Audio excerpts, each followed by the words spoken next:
This is the Great Sudoku for AngryMarks.com. You can follow me on Twitter at Great Sudoku. I live tweet during the G1 Climax. There's a handful of us that live tweet in English.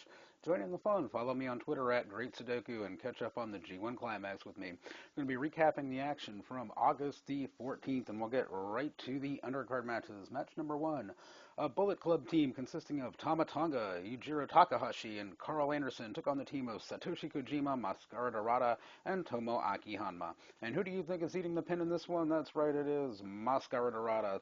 Tama Tonga hit him with the Tong and twist. Hanma tries to break up the pin with the headbutt, but Tonga moves. Hanma just clocks Dorada with a headbutt, gets thrown out of the ring. Tonga nails the head shrinker DDT on Dorada. 1, 2, 3, Bullet Club wins match number one. Match number two saw the ROH team of Michael Elgin, Kyle O'Reilly, and Bobby Fish take on the Young Bucks, Matt Jackson and Nick Jackson, with Cody Hall in their team as well. And with this match, Elgin pinned Hall after a deadlift powerbomb followed by a sit-out powerbomb pin. Another match that just shows just how damn strong Michael Elgin is. And he actually took everybody out outside of the ring with a running plancha flip. It was insane. So he hit an interesting high spot in this match, Elgin did, and he picked up the pinfall victory for Team ROH over Bullet Club in match number two.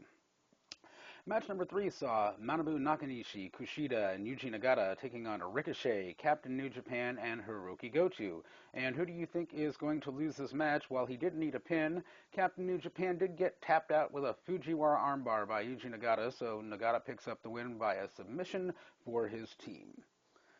Match number four saw chaos on chaos action, and that was the talk of Twitter during this match. Oh, it's the tag match with the chaos on chaos action. Team number one was Shinsuke Nakamura, Yoshihashi, Kazushi Sakuraba, and Tomohiro Ishii. They took on Matt Taven, Michael Bennett, Kazuchika Okada, and Gato.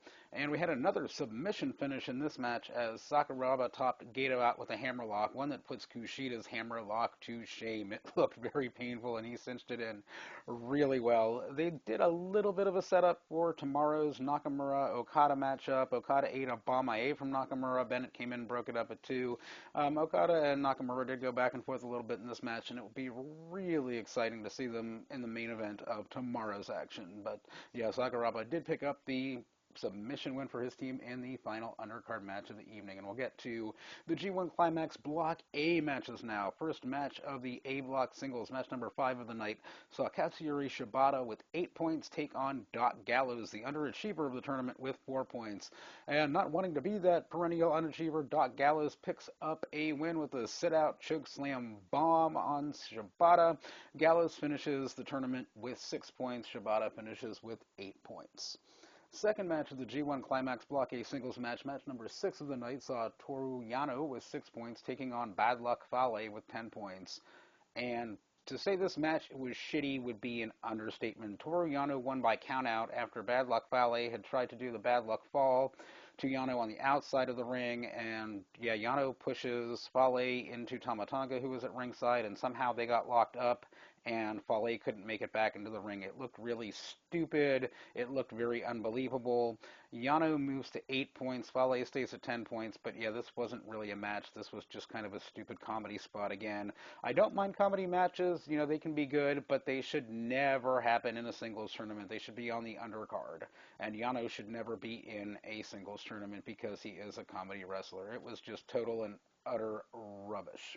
We'll move on to the next match, and yeah, boy, New Japan must really hate me because we have a Yano crap finish followed by a match involving Tetsuya Naito. Match number 7 of the night saw Hiroshi Tenzan with 4 points taking on Tetsuya Naito with 10 points. But fortunately in this match, Tenzan taps out Naito, and Naito taps like the little bitch that he is, tapping to the Anaconda Vice. Tenzan finishes with 6 points. Tetsuya Naito he finishes with 10 points. And yeah, Naito pushes the referee around in this match physically, assaulted Red Shoes. And yeah, I tweeted on Twitter live that you could have sex with Red Shoes' wife at ringside, pull out a gun, shoot Red Shoes in the kneecaps, and he still wouldn't disqualify you. It's like we've finally seen a count out here, but yeah, how come we can't see a disqualification when somebody physically abuses the ref? It's just stupid. And yeah, Naito's heel antics, in quotation marks, continues. There were 3 separate instances where Naito spit on Tenzan because, you know, if he didn't do things like spitting, we might not even remember that Naito is a heel because New Japan really wants to jam that down our throats. Fortunately, he lost. He stays at 10 points. Tenzan moves to 6 points with the win and finishes out. The A block with 6 points. Match number 8 of the night, your co-main event saw Togi Makabe with 8 points taking on Kota Ibushi with 6 points. And Ibushi pins Makabe after a Phoenix Splash, a beautiful Phoenix Splash from the top turnbuckle, sending Ibushi to finish with 8 points in the A block.